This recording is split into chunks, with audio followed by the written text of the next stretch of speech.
Today we're going to create realistic shadows with cutout images. And this is so important to master as a designer because you're always constantly cutting out images and putting them on backgrounds that aren't their native background. So you have to be able to manually create shadows that look realistic, so it doesn't look like that object is from another photo. So I just opened up a plain document, and rarely do you see a photo on top of a stark white background. So we're just going to create a really subtle gray background. I'm just going to go ahead and get the paint bucket tool and do a very light gray on a new layer. So this is a very, very light gray, and I'm just going to use my burn and my dodge tools to just create a little bit of a dynamic background. So I'm going to make this a little bit bigger. This is the burn tool. Put it on midtones and just a little bit of exposure. So you can see I'm just darkening corners and just making it more of not a flat background. And I want to add a tiny bit of texture to it, so I'm just going to go up and add a little bit of a grain texture.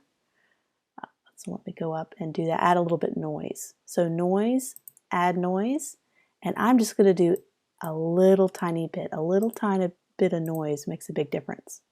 So when we zoom into our canvas, you can see it's a little bit more textured, and it's not just a stark white background. And so now we're ready to begin with our first object.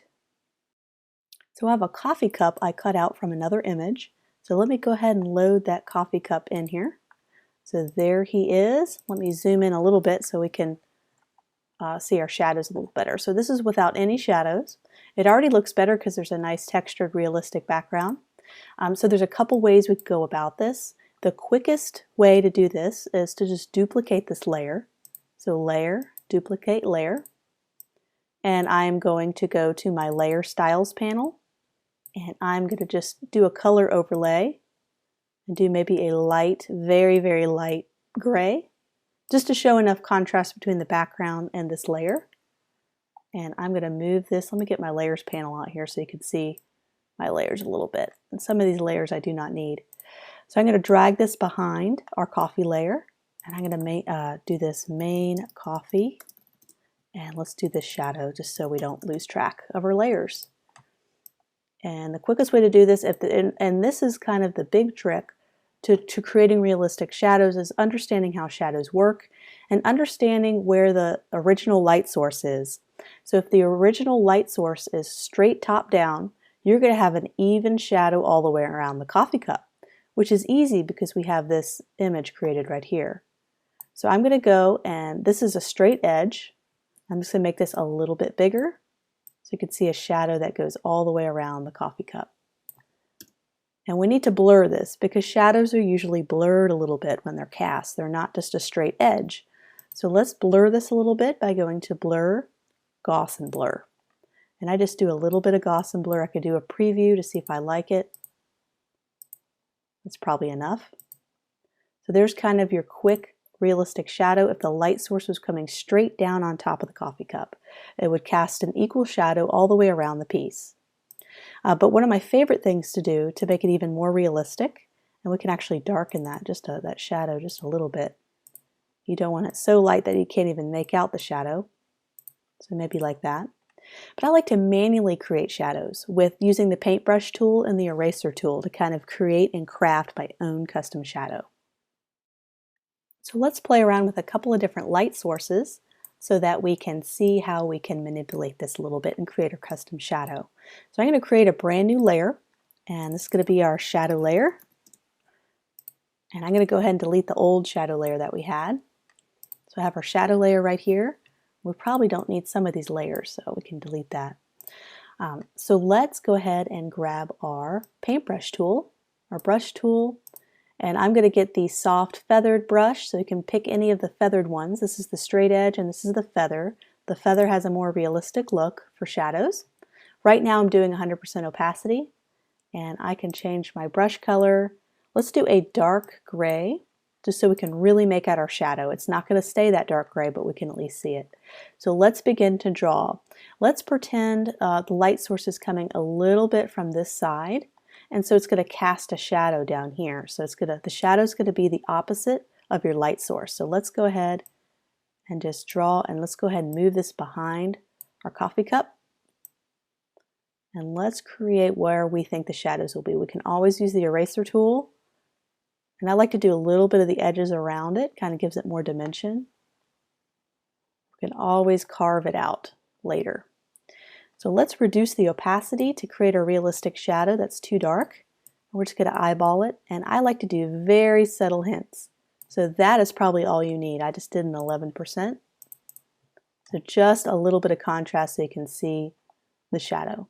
So now we can take our eraser tool and we can start to trim our shadow back a little bit. So let's grab our eraser tool and just kind of trim back. Right now I have it on 100% opacity. This is the eraser tool. So I'm erasing 100% of what you're seeing. I may not need as much shadow over here.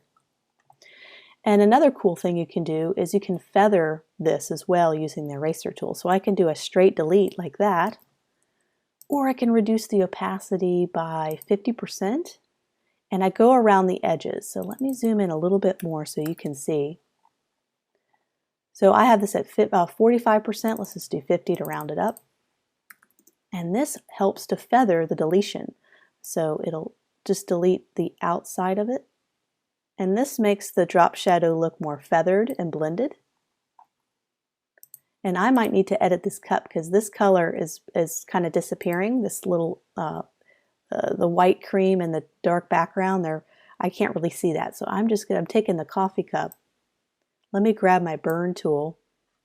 Let me make it a much smaller brush than that. Let me just add a little bit of, I might need to change it to highlights. I'm just adding a little bit of shadow there. Okay, so let's zoom back out. Zoom back in. Okay, so that is one way to create a shadow. And what's great about this is our shadow layer. I'm going to take our brush tool and modify it again.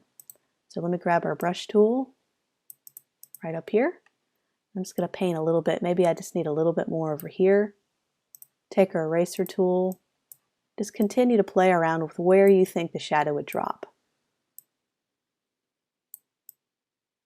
So maybe it doesn't need to have any shadows over here.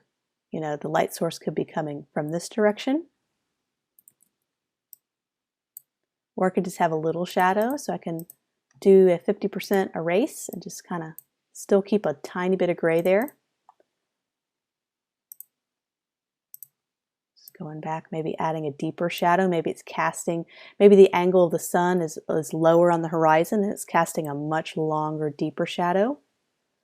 That's a possibility. And so we need to probably get our 100% eraser tool. Maybe make our brush bigger. It'll have a more feathered, softer erase. Just like that. So let's try a different angle. So let's assume the light source is coming from this direction. So I'm just going to create a new layer. I'm going to grab our brush tool. I'm going to do the same thing. The handle is not going to cast a shadow, I don't believe, or maybe it could right down here. But maybe it's evening and it's casting a big wide shadow. I could probably just make the brush bigger and make that a little smoother.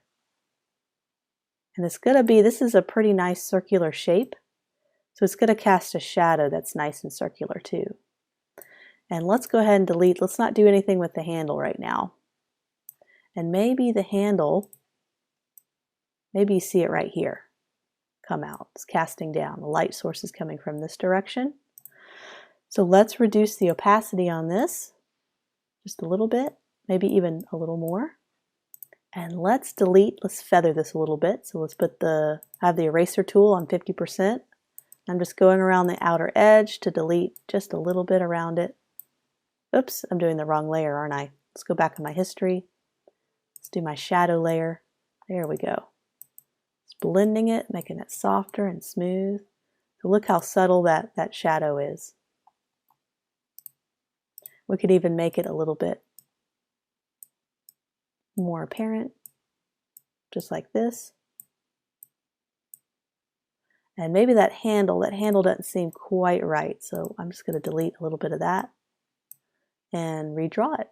So this is very simple to to test and manipulate your shadows. And maybe it casts right there. And let's get the eraser tool and kind of fade it a little bit. So there's kind of a pretty realistic shadow. We can go back, create a new layer, and I'm just going to maybe do a really deep shadow at the beginning of that.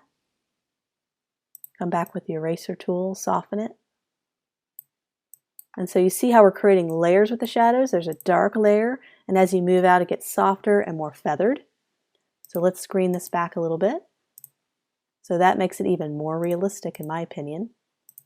And you'll notice the little waves in this cup too. So if you really wanted to get detailed, I can take this layer, the darker layer we just did, make a small brush, make it 100% opacity, and you can actually cut out little grooves to make it look like the waves are being cut out. But these are very subtle, so I don't think I need to do too much. Just a little bit of, if you're talking about trying to be as realistic as possible. So there we go. That's pretty good shadow. I could probably feather this and do more details, but just for the sake of time, kind of showing you some basics here of shadows. I think we're pretty good. Let me toggle my layer. I got 2 shadow layers. There we go. That looks a little better. Let me go back. So the light source would be coming here. It's cast long and deep because maybe the sun is more on the horizon. Maybe it's the evening. And the closer the shadow is to the cup, the higher the sun will be in the position, or the light source, the higher on top the light source would be. So there's our coffee cup. We're going to try something a little more challenging with our next object.